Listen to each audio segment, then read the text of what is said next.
Hi, my name is Kurt from Codecrafters.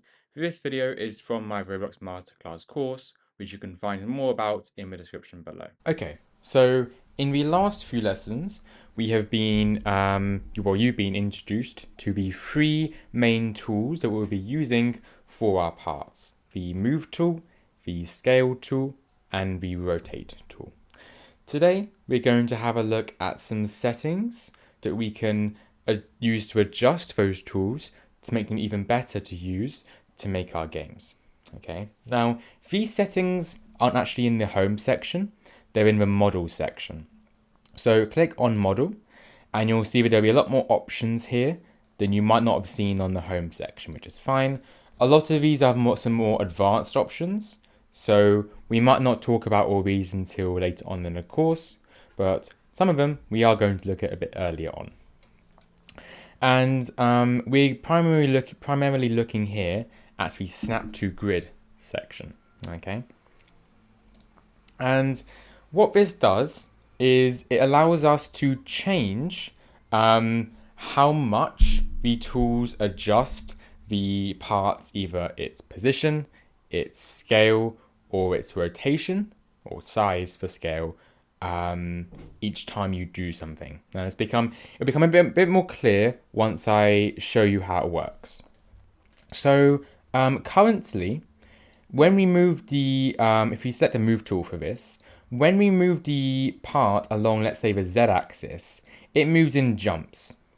And you notice how those jumps perfectly align with one of those squares. It moves one square each time. It won't kind of move smoothly, it will move in small little jumps.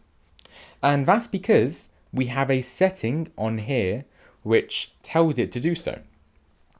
We have a tick box here, ticked as move, and it says one studs next to it under the Snap to Grid section. So what Snap to Grid means is that when you move stuff, it snaps to like a grid, and it does that in certain intervals, certain spaces. So the chosen interval or chosen space that we used is one stud, and that's the default. However, if you'd like to, you can click on that, delete that one, and place in another number. Let's say 4, for example. Just by typing it in your keyboard, and then press enter once you're done. Click off that, and now you can see we have 4 studs there. Let's select our part again and select the move tool, and if you move it now, see it's moving 4 of those squares each time. Okay. So what the stud bit means is the technical name for one of these squares is one stud. Okay. So if it's moving 4 of these squares, it's moving 4 studs. That's the technical name that you would use to describe this. Okay. The reason why you might want to have this on is that it makes building things a lot easier. Let's say you're making a house, for example. Maybe I could show you that in a minute. It's good to have a Snap to Grid on because that means that when you have objects that are very close together, they are flush, they're smooth. Whereas if you had it off, they might not be so. For example, if I click that tick box off, so the tick gets removed just by left clicking, now when we move it, it moves smoothly, which is great. However, if I get another part, so if I click, I could go over to home under the insert section or click here, but it also already appears over here as well.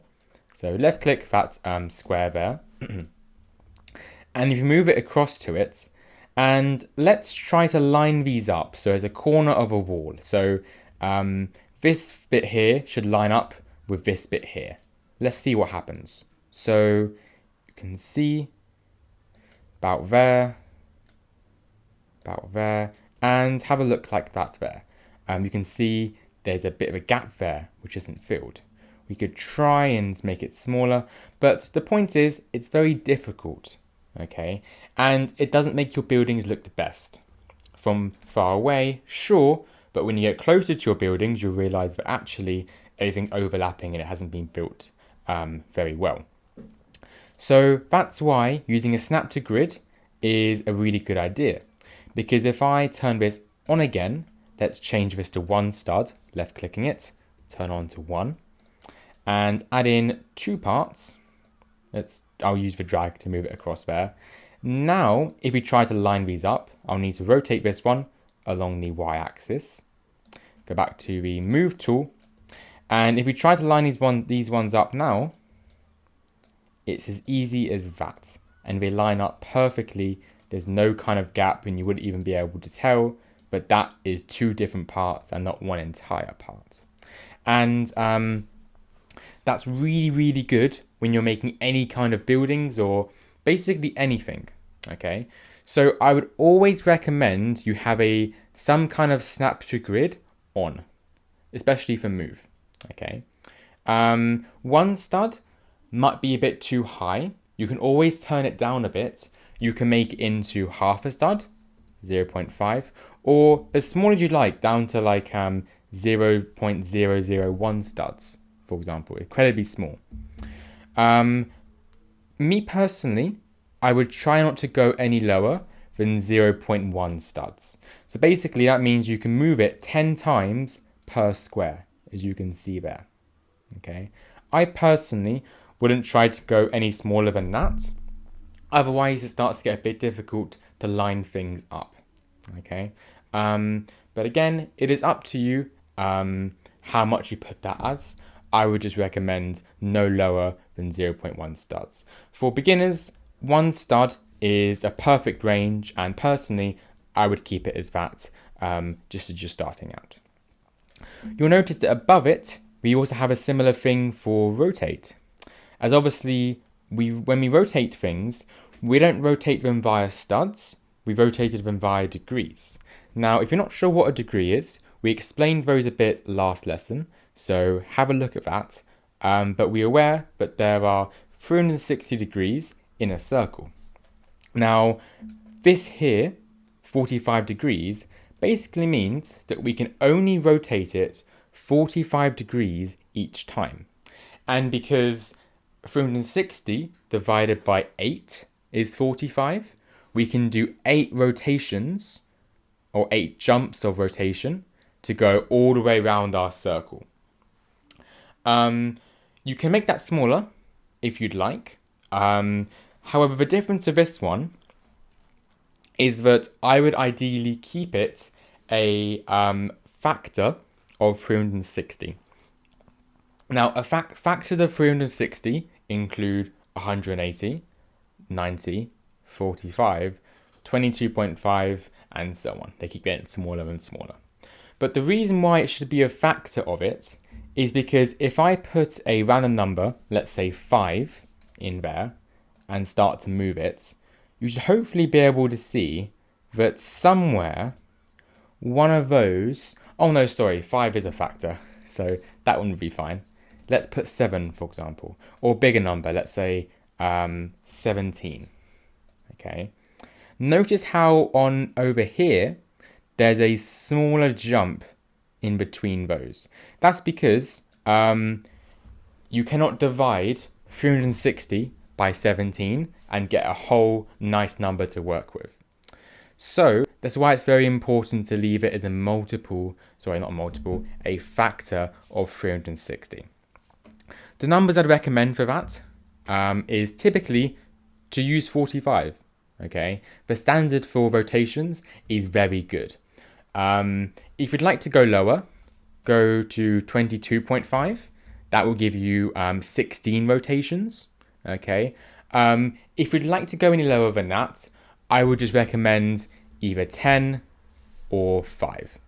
Okay. So either 45, 22.5, 10 or 5. Don't pick any random numbers like 17, for example, because chances are those numbers will not divide evenly by 360. So you'll be left with a little bit that isn't quite right, as we saw when we put it to be 17. Okay, so those two methods to control how much your tools move, scale, or rotate things are very, very useful. And I see a lot of people who don't do this. And it's very quick to do, and it saves you a lot of time making things, and whatever you make looks miles better. So please, please, please make sure you use those whenever you're doing anything to do with parts or anything really. Have those on, it will save you a lot of time. Okay.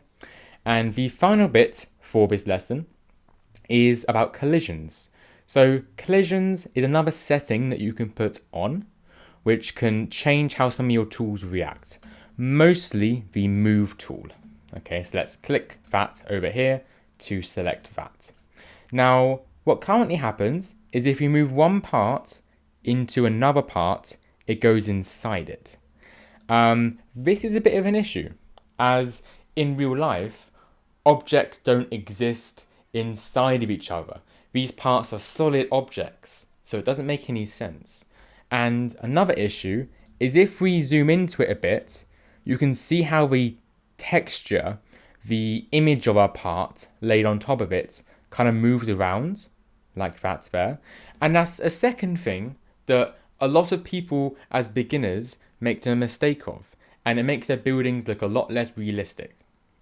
You can prevent this by turning on collisions. Collisions is just to the right of all your tools here.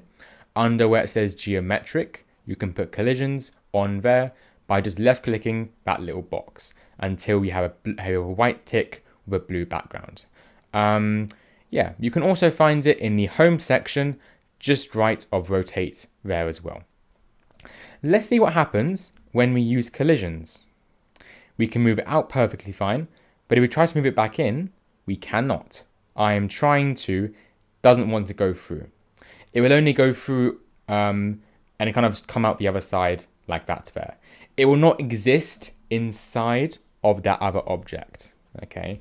Basically, if one part collides with another part, it will not be able to move any further unless it's no longer colliding with it, which in this case, it's colliding, it's no longer colliding. Okay. So that's another way that you can use to make your buildings or whatever you're making look much, much nicer. Okay, so I'd highly recommend you use those, but definitely play around.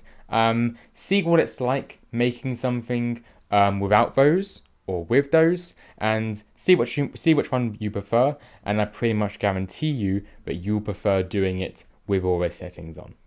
Okay, so have a go at that and move on to the next lecture whenever you're comfortable with those.